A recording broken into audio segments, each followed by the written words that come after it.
And that brings us to the agenda.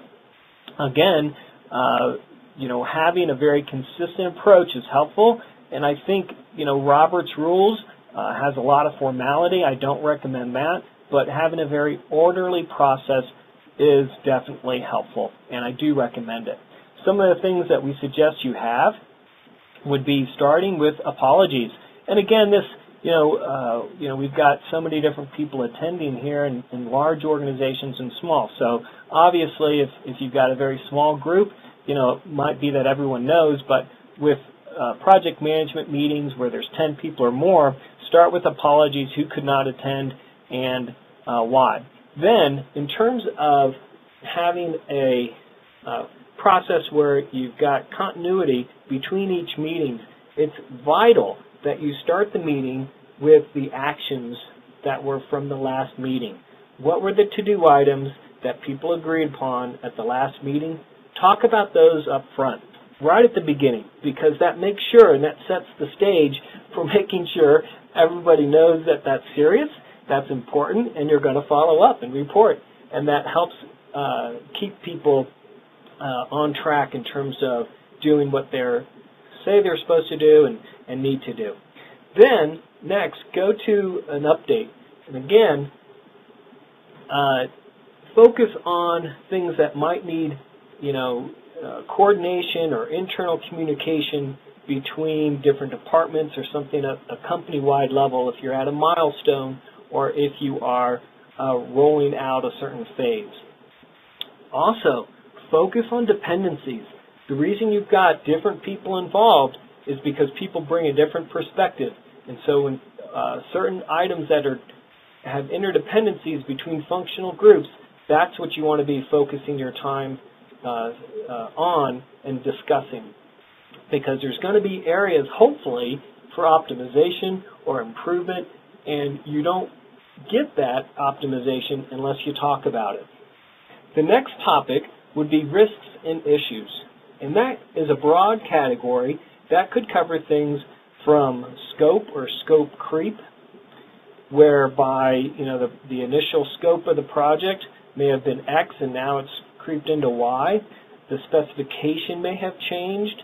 You may have decided to phase things in because things are getting behind. And those are critical items that need to be discussed. You shouldn't just, have inertia allow that to happen without discussion, because you may end up finding afterwards that you've not met the original goal of the implementation in the first place. And these are all areas, by having a topic under risks and issues where these things are discussed, this can be an effective and easier way to communicate this up and down the organization or across, to avoid the situation that we talked about earlier with the GM ignition switch. Part 2 of the agenda is going to include schedule. It's vitally important to review the schedule. Now, if you're having your meeting on a weekly basis, this may not be necessary every single time, so take this as a general review and idea that you can customize to your own situation. But certainly a quality review is important on a very regular basis. Is the quality of the implementation happening so that the metrics can be met, for example?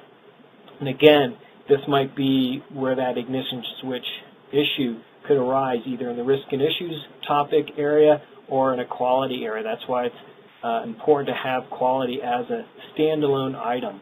It's also important to talk about budget on a very regular review, and that might be a financial perspective from budgeting, but also a resource perspective, because a lot of times what impacts in project implementation is a human resource gets pulled off the project, and now all of a sudden things aren't getting done in the same time frame that people had originally anticipated. So include your people resources in the budget review. And then lastly, for the next meeting, list out the action items. Again, this is a very critical piece that I don't want to miss.